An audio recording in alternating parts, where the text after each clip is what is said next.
আর এবার যে খবরের দিকে নজর রাখবো, সন্দেশখালীতে আইএসএফ নেতা গ্রেফতার। শনিবার রাতেই গ্রেফতার করা হয় আয়েশা বিবি নামে এই আইএসএফ নেতাকে। আমাদের সঙ্গে রয়েছেন প্রতিনিধি জিয়াউল। জিয়াউল, কি অভিযোগ ছিল তার বিরুদ্ধে, যে কারণে গ্রেফতার করা হলো তাকে? দেখো, আইএসএফ নেত্রী আয়েশা বিবি, তাকে গ্রেফতার করলো সন্দেশখালী থানার পুলিশ। মূলত যে অভিযোগ যে উঠে আসছে পুলিশের পক্ষ থেকে, যে অভিযোগ করা হচ্ছে যে তিনি প্ররোচনামূলক এবং উস্কানিমূলক কিছু বক্তব্য তিনি দীর্ঘ কয়েকদিন ধরে রাখছিলেন বিভিন্ন এলাকায়।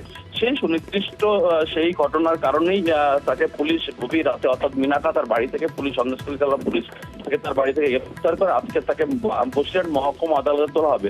মূলত আয়েশা বিবি দীর্ঘ কয়েকদিন ধরেই বিভিন্ন এলাকায় যাচ্ছিলেন এবং সেখানে মানুষকে প্ররোচনা দিচ্ছিলেন এবং উস্কানিমূলক কিছু বক্তব্য রাখছিলেন। সন্দেশখালীর যে ঘটনা, সেই ঘটনা নিয়ে মূলত তিনি উস্কাচ্ছিলেন, এমনটাও কিন্তু পুলিশ সূত্রে খবর। ফলে তাকে সুনির্দিষ্ট একটি অভিযোগ হয়। সেই অভিযোগের ভিত্তিতে সন্দেশখালী থানার পুলিশ মিনাকার তার বাড়ি থেকে আয়েশা বিবি, অর্থাৎ আইএসএফ নেত্রী আয়েশা বিবিকে গ্রেফতার করে সন্দেশখালী থানার পুলিশ তাকে আজকেই বসিরহাট আদালতে তোলা হবে। বেশ, ধন্যবাদ জিয়াউল।